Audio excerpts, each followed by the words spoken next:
Hello साथियों,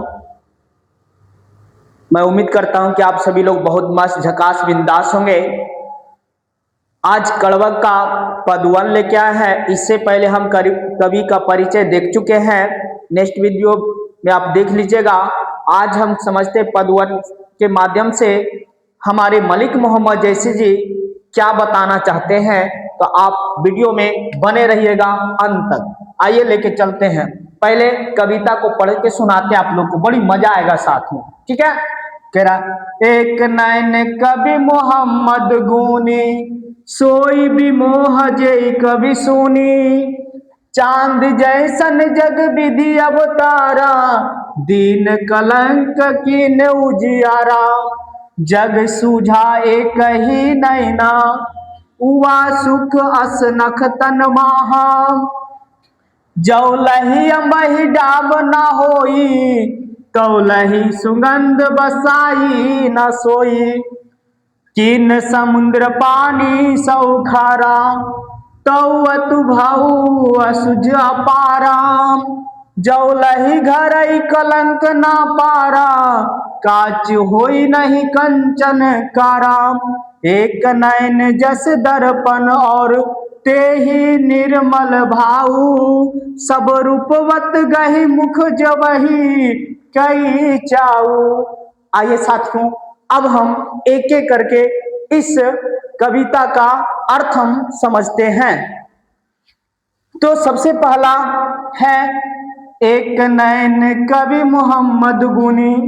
जो मलिक मोहम्मद जैसी हैं, उनका एक नैन है, क्योंकि एक आंख से दिखता है, एक आंख से दिखता ही नहीं है, फिर भी वो मोहम्मद गुनी, गुनी के मतलब गुणवान है, फिर भी वो गुणवान है। सोई भी मोह जई कवि सुनी।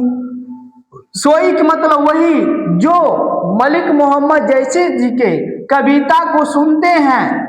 जिसने भी कविता को सुना है वह व्यक्ति मोहित हो जाता है मलिक मोहम्मद जैसी जी के कविता सुनने के बाद।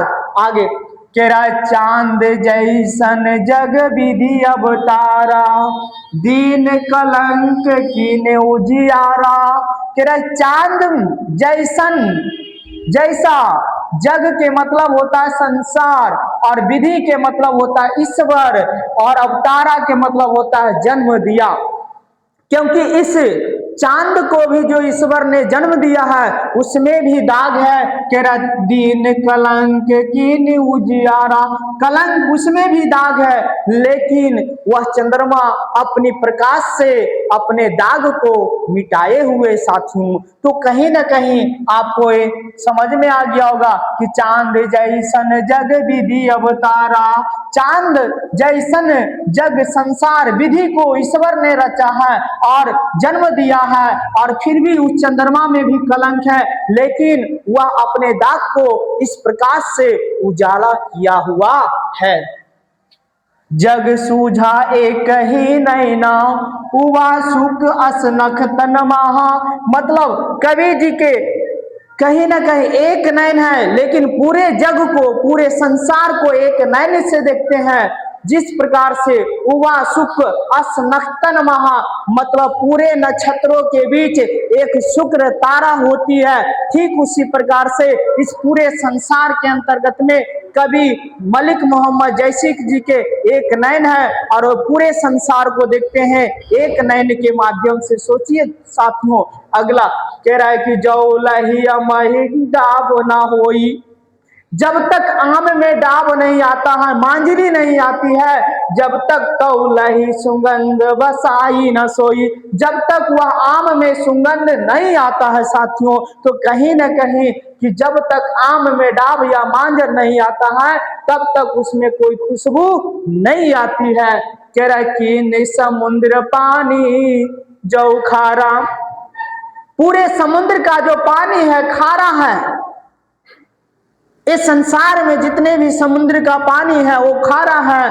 तो अतई भऊ असूझ अपारा, और वह एकदम विशाल है, अपार है।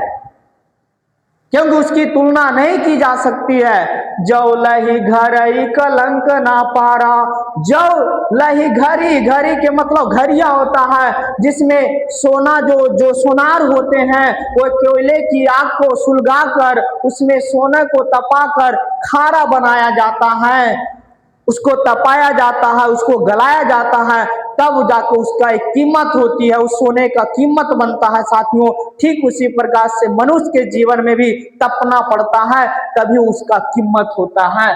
कह रहा है कि काच होई नहीं कंचन कारा, और वह काच के मतलब जो कच्चा धातु है वो भी सोना के होने के लिए उसको इस कोयले के आग से झुलस कर खारा तप कर उसको खारा होता है, और खारा होने के बाद वह सोना में बदलती है। कंचन के मतलब होता है सोना।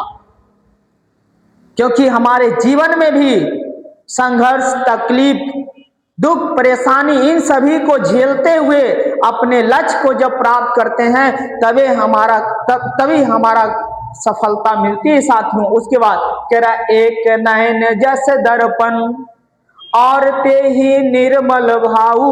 कभी कहते हैं कि हमारा एक नयन है लेकिन हमारा दर्पण के मतलब आईना, दर्पण के जैसा हमारा नयन साफ और स्वच्छ है। निर्मल भाऊ मतलब साफ और स्वच्छ है। एक नयन होते हुए भी हमारा जो आंख है ना दर्पण की तरह साफ और स्वच्छ है।